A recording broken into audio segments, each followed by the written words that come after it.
Nos sentimos altamente honrados de compartir el programa de hoy con el destacado cardiólogo, director de cardiología del Hospital Salvador B. Gautier, profesor universitario, fundador de la residencia de emergenciología y cuidados críticos, y un humanista, gran investigador, sensible de la problemática social del país, maestro de la medicina, un hombre que ha dedicado su vida para construir una patria para todos.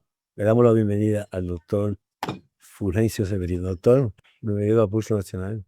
Gracias, y para mí siempre un honor compartir contigo y con el amigo Luis, aunque no me ha votado.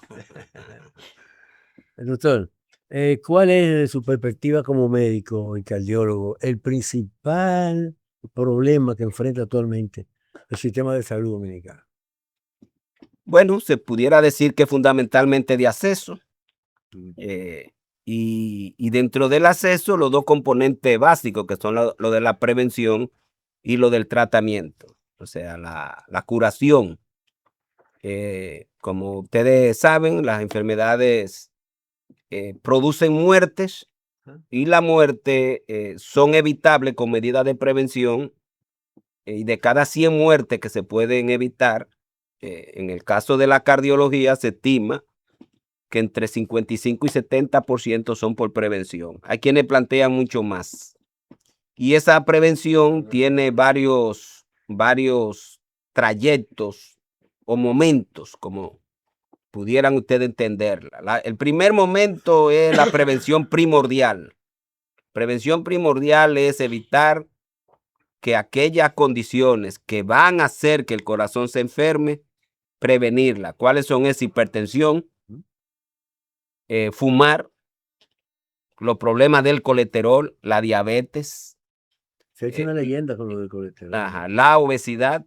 Es decir, esos factores hay que evitarlos. Y eso se evitan con políticas públicas. Es decir, negociar con los productores de comida para que no le echen azúcar a las bebidas. Claro. Negociar con la industria de la comida rápida para que cocinen con bajas calorías. Y dentro de esa caloría, la más importante, pues evitar las grasas saturadas y los altos componentes de carbohidratos que tiene la dieta dominicana, porque la dieta dominicana es una dieta rica en carbohidratos, porque tiene pan abundantes, o víveres abundantes, tiene arroz abundante, y el paladar del dominicano le gusta mucho lo dulce. Tú recuerdas que cuando nosotros éramos muchachos, Sí. nos bebíamos un agua de azúcar con pan, azúcar negra en mi campo, con galletica. Eso era una delicia. Sí, entonces, esa es una dieta muy rica en carbohidratos. Entonces, eso hay que negociarlo, y hacer campañas comunitarias por medio de comunicación, y que a ti el Ministerio de Salud Pública te pague algunos anuncios para que promuevan la vida saludable. Lo otro es garantizar que los alimentos más saludables, como son las verduras, las ensaladas y las frutas, lleguen a precios económicos a la población, porque este es un tema que afecta mucho la salud de la gente, porque usted tiene que sustituir el arroz y tiene que sustituir los víveres con algo, y ese algo es la ensalada. Pero si la ensalada está muy cara, o tiene mucho, o el gobierno no negocia con los productores para que utilicen menos químicos, o sea, que se utiliza mucho químico, Sí, claro. los famosos productos, Transgénicos. bueno, como se le pide a la gente que sean productos en los que se utilicen menos químicos de estos. Entonces, pero que tenga un precio favorable. Ya en lo que son las fuentes de proteínas, pues aquí hay que desarrollar política para el pescado. Sí, El pescado, aquí hay escasa vivimos a espaldas política, del mar. aunque somos una isla, pero el Vivimos gobierno a no espaldas. tiene ninguna política para estimular el consumo de proteínas saludables. Ya en lo que tiene que ver con los aceites, aquí se utilizan muchos aceites que son dentro de la salud cardiovascular, que son buenos, porque tenemos aceite de maíz, tenemos aceite de soya, tenemos el aceite de oliva, y ya veo que también tenemos aceite de aguacate, que es comparado con el aceite de oliva. O sea, el aceite de aguacate es un aceite también bastante saludable. Esto tiene que asociarse a lugares donde la gente pueda hacer ejercicio. Entonces hay que negociar con las empresas para que la gente tenga pequeños gimnasios en las empresas antes de salir. Claro. Es decir, la gente sale a una hora que es muy difícil cuando llega a su casa cansado a hacer ejercicio, pues la empresa puede negociar 20 minutos antes para que la gente haga 20 minutos de ejercicio, y un trabajador sano para la empresa, un trabajador más productivo, claro, porque tiene menos ausentismo laboral, tiene menos enfermedad y se siente más a gusto con el trato de la empresa. Eso es lo que tiene que ver con la primera parte de la prevención, lo que llamamos prevención primordial. Doctor, ¿podemos hablar de una verdadera crisis del sistema sanitario o se trata fundamentalmente de problemas de gestión y financiamiento? Bueno, sí, es una crisis porque cuando tú tienes problemas de acceso por temas de financiamiento, porque todavía aquí el acceso está muy vinculado a tu capacidad económica, especialmente, por ejemplo, el hospital funciona con muchas limitaciones tecnológicas, con muchas cosas que se deben hacer, no se hace. Aquí no, en el Servicio Nacional de Salud no existen los servicios que se requieren en una institución acorde con el perfil epidemiológico de la República Dominicana, sino que es una compra de equipo o a demanda de los médicos o a lo loco, pero no porque hay un plan nacional de desarrollo del hospital de tal manera que el hospital pueda satisfacer la necesidad de la población en un espacio geográfico determinado. El segundo aspecto que tiene mucho que ver con esto es que obliga a la gente a gastar mucho. Si el hospital no tiene todos los servicios, la gente tiene que ir a gastar. Y el que más gasta es el más pobre. Sí. Ahí tú tienes también el tema de acceso a medicamentos. Todavía aquí hay, por ejemplo, el paciente subsidiado, que no hemos cansado de hablar de esa discriminación que tiene el sistema de salud de manera muy particular, la irresponsabilidad del gobierno de negarle el derecho que tiene la población del régimen subsidiado a los medicamentos, con la complicidad del Consejo, de la Superintendencia y del señor ese de la DIDA, que habla mucho, pero no se mete en lo que tiene que meterse, que ahí es donde debería estar. Otro aspecto que está influyendo mucho en el tema de acceso y gasto de bolsillo es la frecuencia con la que las ARS, a esos 4.5 millones de afiliados y afiliadas que tiene, le niega oportunamente prestaciones. O sea, tiene muchos mecanismos para decir que un procedimiento no está incluido, para retrasar que ese procedimiento se pueda hacer en un momento determinado. Igualmente ocurre con los medicamentos, y todo esto va en detrimento del tema de acceso, que es para nosotros los profesionales de la salud la parte más importante, y que no dependa de la capacidad económica de la persona. Otro elemento que está influyendo mucho dentro de la crisis en el acceso es el tema de los copagos. O sea, los médicos son explotados por las intermediarias con tarifas ridículas, 750 pesos por una consulta que cae en la ridiculez, y en la explotación excesiva de este sistema a los médicos, y los médicos recargamos sobre los pacientes entonces un copago de compensación que es sumamente alto para una población que tú sabes aquí, 40-35% de la población dominicana que tiene ingresos por debajo de 20,000 pesos. Y con esos ingresos tan bajos, poder garantizar que todos los miembros de la familia puedan ir al médico, y digo todos los miembros de la familia porque aquí trabaja una persona por cada 2,5 personas que viven en el hogar. Entonces, con ese nivel de ingreso, cuando tú le sumas cuánto ganan menos de 30,000 pesos, tú estarías hablando que casi el 63% de la población dominicana tiene ingresos de menos de 30,000 pesos. Wow. Para pagar casas que están sumamente caras, los alquileres, la comida está sumamente cara. ¿Y los servicios? Ajá, y todos los servicios, o sea, tú tienes que pagar energía cara, teléfono caro, o sea, internet caro, o sea, todo está elevado. Entonces, si tú tienes ingreso bajo y para poder ir a un médico tienes que hacer un copago que es elevado, lo más frecuente es que el paciente sacrifique la atención médica para gastar cosas que son más estructurales.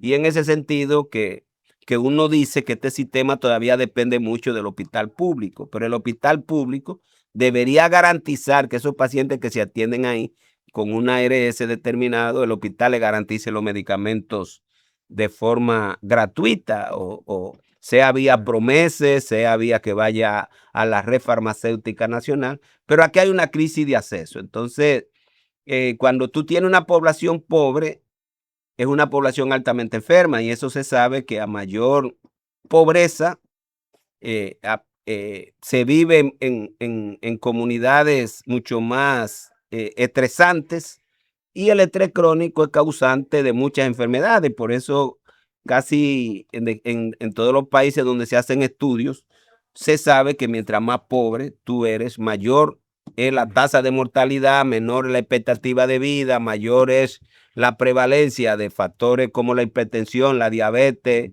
el consumo de alcohol, el consumo de tabaco. Y eso, esta persona entonces más pobre, más enfermos y tampoco tiene recursos con qué ir. Entonces pudiéramos decir que sí, que el sistema de salud de la República Dominicana es un sistema en crisis que requiere de una gran transformación hacia un sistema de acceso universal, Claro. gratuito, En consecuencia, sin copago, claro. copago. En consecuencia podemos decir, afirmar que el sistema de seguridad social cumplió su objetivo. Si es que lo tuvo alguna vez, Bueno, después de 2 décadas. recuérdate que el objetivo de esto fue un proceso de acumulación capitalista, como dijera Carlos Marx, en el caso mío que soy defensor de Carlos Marx.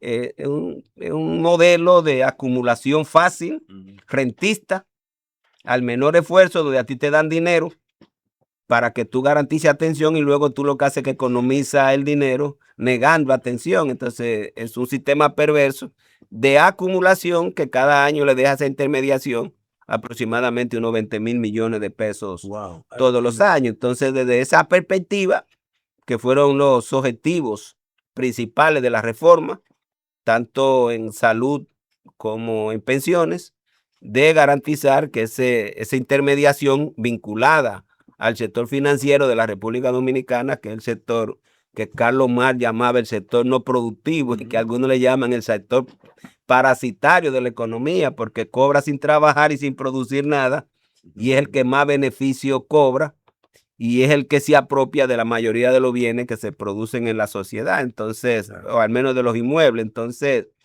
desde esa perspectiva, para los privatizadores, para los neoliberales, cumplió su papel. Para el pueblo, una estafa más.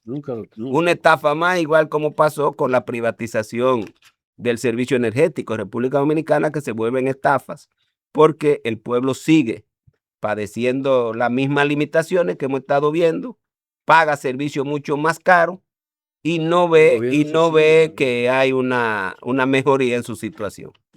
Doctor, el pueblo dominicano tiene una deuda de gratitud con usted, porque usted en el Consejo de Seguridad de Seguridad Social levantó la voz para defender la necesidad de que se creara una ARS estatal, porque el sector financiero que controlaba eso quería quedarse con ellos todo con eso.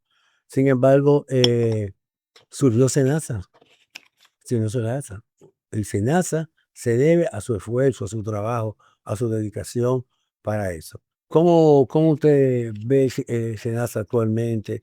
¿Cuál es su opinión sobre el papel que ha jugado SENASA en los últimos tiempos y como una alternativa viable para los sectores de menor ingresos? Bueno, las ARS no lucrativas, tanto la pública como la ARS, como la del propio colegio médico, se convirtieron en hazme reír. ¿Entiendes? Porque cuando nosotros decidimos que tuviéramos este tipo de intermediación no lucrativa, era para que ellas se diferenciaran y no actuaran como la del mercado, pero son iguales. Entonces, te pasa como el banco de reserva. El banco de reserva parece más un banco, es más caro el banco de reserva que los bancos privados. Y tú vas a comprar $1 en el banco de reserva es más caro que el banco privado. Entonces tú dices, pero se supone que el público no anda detrás de lucro, no anda detrás de codicia, no anda detrás de toda esa negación y debe comportarse con una mejor actitud frente al pueblo dominicano. O sea, lo ideal es que, por ejemplo, el banco de reserva prestara tasas más bajas. ¿Entiendes? Porque se supone que los señores que están ahí no se quedan con el dinero. Ellos se quedan siempre, se los reparten, pero son de las cosas que hay que lograr, como hacen los chinos. Que cuando tú tienes un sistema público, tú tienes como objetivo garantizar que el servicio le llegue a la gente al menor sacrificio económico posible. Lo ideal es que sea gratuito, pero si tú no lo puedes regalar, que sean por lo menos subsidiados. Por eso, desde que se construyó la sociedad capitalista, se estuvo de acuerdo que muchos servicios fueran monopolio público, como el transporte, el agua, los servicios eléctricos, los servicios de salud, los servicios de educación, porque frente a salarios muy bajos, cuando tú privatizas muchas de estas cosas, entonces le quita el derecho que tiene la gente para acceder a esos servicios. De esta manera, yo te puedo decir que el SENASA ha pasado por diferentes etapas. En una primera etapa se puede decir que intentó ser un verdadero seguro privado, digo público, dándole mayor cobertura y facilidad a la gente, pero ya luego se ha convertido en un seguro privado que no es lucrativo, es lo único que le cambia, pero tiene la misma conducta. Ojalá que los amigos que están ahí, hay mucha gente con bastante compromiso social, que puedo hablar del que más conozco, que es Jeffrey Lizardo, es el que más conozco, la persona que tiene compromiso social. El gerente que tiene, no puedo decir que tiene ese nivel de compromiso, pero por lo menos tienen funcionarios que tienen compromiso social, que deberían empujar a que el SENASA diera cobertura, si tiene recursos, para muchas atenciones que en República Dominicana son negadas. Te voy a poner un caso muy concreto. Un paciente con una insuficiencia cardíaca requiere un marcapaso que se llama desfibrilador y no se le puede poner aquí aunque el SENASA tenga el dinero. Y nos pasa a nosotros también en el colegio médico que tiene. ¿Por qué? Porque si no está metido en la cobertura, no se lo dan. Por ejemplo, el SENASA es el que atiende a los pacientes de régimen subsidiado y aunque tenga dinero le niega los medicamentos. Entonces lo que hacen es, como pasó con la gestión pasada, no estoy diciendo que estos están en la misma situación, que el dinero se lo roban. Entonces el dinero que pudieran tener que no han gastado, en vez de invertirlo en la gente, porque aquí se da mucho eso, pasa también con ARL. Tú no sé si recuerdas, en el 2010, cuando yo fui miembro del Consejo de la Seguridad Social, el gobierno con los sindicalistas y los empresarios decidieron que se iban a robar 12,000 millones de pesos que habían en reserva de ARL. Pero ¿por qué no le aumentan la pensión a la gente? ¿Por qué no se lo dan en servicio a los dueños, que son los trabajadores? Entonces, esta forma, no, ellos no pudieron, porque nosotros fuimos inclusive al tribunal. Nosotros fuimos al tribunal administrativo y finalmente creo que se llegaron a repartir unos 2,000 millones y el resto no lo pudieron tocar porque el propio consejo luego retiró la resolución y eso se quedó así. Pero lo que quiero decir es que aquí hay una cultura de que recursos que deben ir para mejorar determinadas condiciones, como son las prestaciones de la seguridad social, los funcionarios y el gobierno y los sindicalistas y todo este grupo de tigres que hay en República Dominicana, incluyendo ese sector empresarial explotador que tenemos, prefieren cogérselo que ese recurso que ya ha sido dispuesto para mejorar las condiciones de vida del trabajador se le dé al trabajador. Porque aquí existe la cultura entre gobierno, empresario y unos pseudo sindicalistas que hay, de pretender que el trabajador tenga apenas ingresos de subsistencia y que cuando llegue el momento